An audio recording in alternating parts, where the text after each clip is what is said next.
ng training, hindi nila alam kung ano yung kabuhayan nila, ba't pa sila uutang? Matatapon lamang yung ating magandang layunin doon sa group.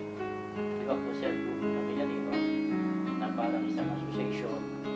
Kasi marami kasi na nakita ko na nag-loan, pero hindi naman talagang ang target yung negosyo, sayang. Parang paano nila maibabalik yun, yung ganong proseso ng pagbalik. Hindi katulad po sa amin, project namin ay hindi kami kukuha ng anumang loan kung hindi mo na marunong yung saka participate din sa amin yung local government. Ganun po yung ginagawa namin yung seminar. Hindi po yung part lamang ng yung transport, etc. Hindi, kailangan kalakong yan eh. So, parang gano'n, no? Ibig sabihin, pag pinagsama-sama mo yan, yung kailangan talaga ng tao, yung parte naman ng kabuhayan, parte ng pagkain, yung pagluto ng cake, ano, yung maliliit lamang na bagay, at yun ang bibili, nag-maintain, no? Yung magiging trabahador, no? Diba? Yung tinatawag natin na mag-maintain ng association na yun. Ganun po, mapunta doon sa original na proyekto. Kasi marami kasi dyan na project na galing sa papel eh. Pero wala naman sa action. Kilala na natin kung sino yung gumagawa na yun eh. Di ba, papel lang. Kaya nandito po yung kasama po sa committee. It's mainly because partner po natin sila para magbigay ng pampunan sa training or skills training doon sa mga beneficiaries natin ng program. Financing, siguro naman aware naman po kayo na the fund is already available. Kaya lang po, dahil this is a fund coming from the government at meron po guidelines na na-approval ng interagency committee. So, kailangan mag-comply po tayo doon sa mga beneficiaries ninyo na ready na to avail of the financing. The financing is there, okay, waiting to be done. Okay. So, sa inyo pong side, let's say for example, meron po kayo mga local associations, na affiliated sa ACTO or ACTO local chapters, for example.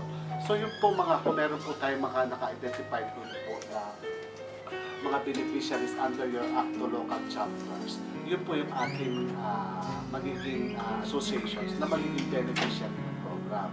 Let's say, for example, sabihin natin taga Mindanao, meron po tayong isang ACTO local chapter doon based in Maguindanao, for example. So kung sino po yung mga qualified beneficiaries po ninyo na nakapag-avail na po ng training skills na in-offer ng TESDA at si-certify po ng DTI na ito po ay nakagraduate na sa ganitong klaseng training, pwede po natin bigyan na ng financing. Ay kailangan po registered po yung ating ACTO local chapter. Either sa, hindi naman siguro pwede sila maging registered sa Cooperative Development Authority, definitely dapat registered po sila sa SEC with their own articles of incorporation and bylaws. So may mga set requirement po tayo, based po sa mga nakalista dyan, nireduce na po namin yung integrate to make things simpler for our association. Medyo sabi ko po kanina, na medyo lumang ano na po namin to, material. Ang nire-require na lang po natin dito is duly filled up application form, which is number 1. Board resolution authorizing the loan of the association. Ano pa yun? Articles and bylaws. Kasama na doon sa ano yun. Under this board resolution, i-attach po yung articles of incorporation bylaws tsaka yung certificate of registration galing sa SEC.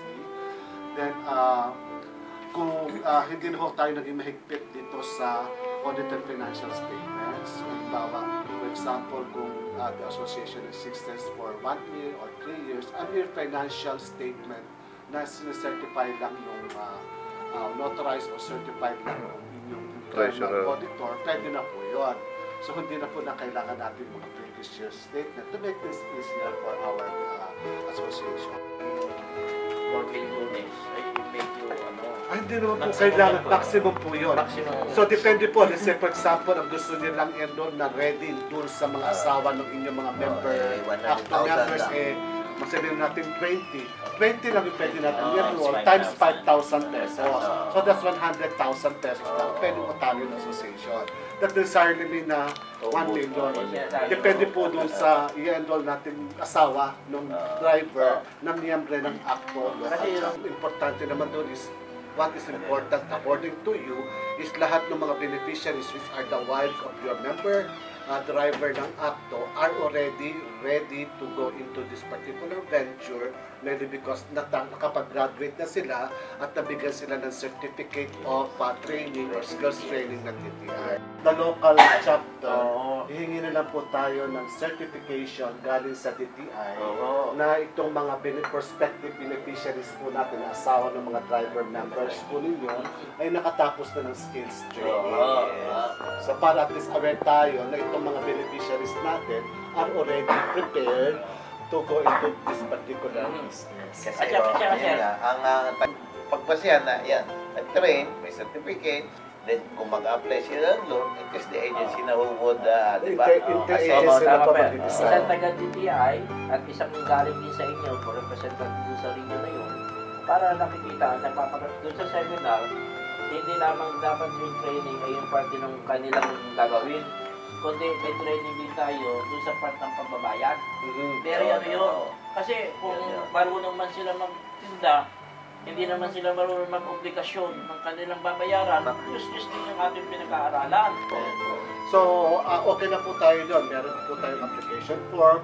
Ang borrower po natin dito ay your local chapters ng ACTO na registered sa Securities and Exchange Commission. Wala po tayong problema doon. Wala po. Okay.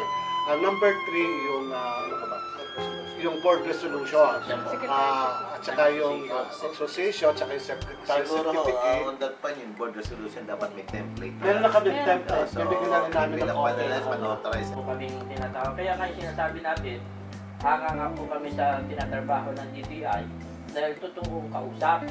Hindi yung usap-usapan lang na maraming kwento pero wala namang nagagawa. Kami po pwede namin pagmalaki yun dahil nakikita rin ninyo sa website yung mga sinasabi namin at saka yung uri ng nationwide yung kung paano kami kumikilos ng ACTO. Kaya mag-aano rin tayo ng gasolinahan para mas mura yung crudo na may counting income naman yung hindi katulad ng mga oil company na naman tumutubo, pero kami po ay magkakaroon ng tinatawag na proyekto na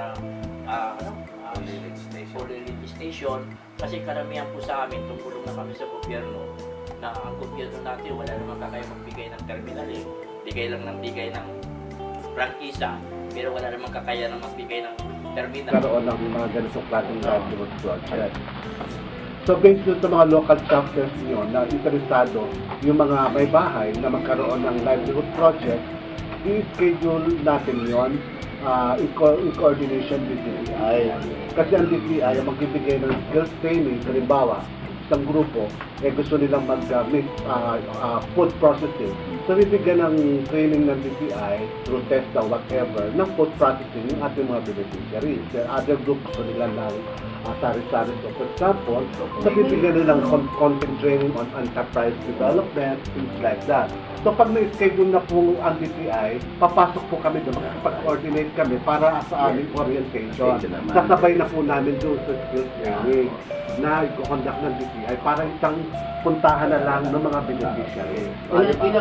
Ilang araw po naman o ilang Madali na po yung orientation namin. Wala pa kong 2 oras. gano'n? Ito, sasabihin na lang natin yung detail provincial office. But not them going directly to the detail provincial office. Kasi tayo nag-uusap dito. Yes, sir. Ganun po rin yung ano po. Hello? Di ba sir, maganda? Opo. Haluhan na ng tulong. Pagka dito sa CR, direct na lang ka director tayo Dito, sa SCR Regional Office. Yun, ang ikot natin ay laging para pag napaganda natin yung programa, may pagmamalaki natin. Kasi madalas din naman ako nakakausap. Kasi pag pupunta po ako ng mga radio station, bawat bayan, ay parang sila ay natutuwa pag ako'y na-interview. Ibig sabihin, napabanggit mo na. Hindi dapat itago yung mga magagandang project eh. Ang problema natin, natatago eh. Kulang lamang sa communication. Parang kayo nung araw tayo sir, di ba? Galit na galit ako sa DTI, nilusun ko kayo dito, di ba? Nagrarally pa ako dito. Sabi ko, wala pala kayong protection sa mga sa mga spare part, tumataas na ang presyo ng langis. Diba? Ang spare part, hindi yun na ano. Pagdating mo na, napahiya ako. Dahil yung palang nilalalihan ko, yung pala makakatulog sa transport sector. Ay, friend, pwede rin po yung local chapter natin ng ACTO. Katulad yung nabanggit mo kanina, na gusto niyo magtayo ng mga mini gasoline station sa spare parts store. Pwede po yung mga local chapters natin na i-group project na lang yun. Instead na ibigay to individually sa mga asawa ng driver na 12,000, pwede i-pull ng ACTO local chapter yun at gawing income generating project. Kaya lang, ang kagandahan naman sa atin, wala tayong bubo. Walang interest. Walang interest. Yun lang naman yun, ano. Kaya, kami naman, tutulungan namin yung ganon. Kasi pag ako naman nagsalita, pag medyo hindi nagbabayad, ako na kami na yun. Sabi, wala, kasi pwede ka naman salita na walang pakapalan ng lupa eh. Pero kayo hindi. Siyempre. Di ba, bantayan eh. Medyo alalay lang Parang kami na yun. Para yun sa boundary hulog namin, pag medyo hindi nakakabayad yung aming member, dalawang buwan, hindi ka nakabayad, ililipat ka agad namin doon sa gusto mo. Mag-boundary. Parang gano'n, at least hindi rin talo yung Tsaka, pinag. kaya friend, ang base rin po sa guidelines natin, halimbawa first 6 months, naka-okay yung payment ng ating grupo, pwede na po sila agad Magkano po ba ang, halimbawa, 25 na katao sila per store? Laging 5,000 lang po. Multiply lang po lagi ng 5,000. Pagpalagay mo sa total ng 25, 5,000 na kalso. 125,000. Magkano sila ang monthly doon? Divide by 12 lang po. Paano? Ito walang interest. Loan amount divided by 12. Laging divide by 12. 100,000 divided by 30. Mga 10,000. Mga 10,000. 10,000. 10,000.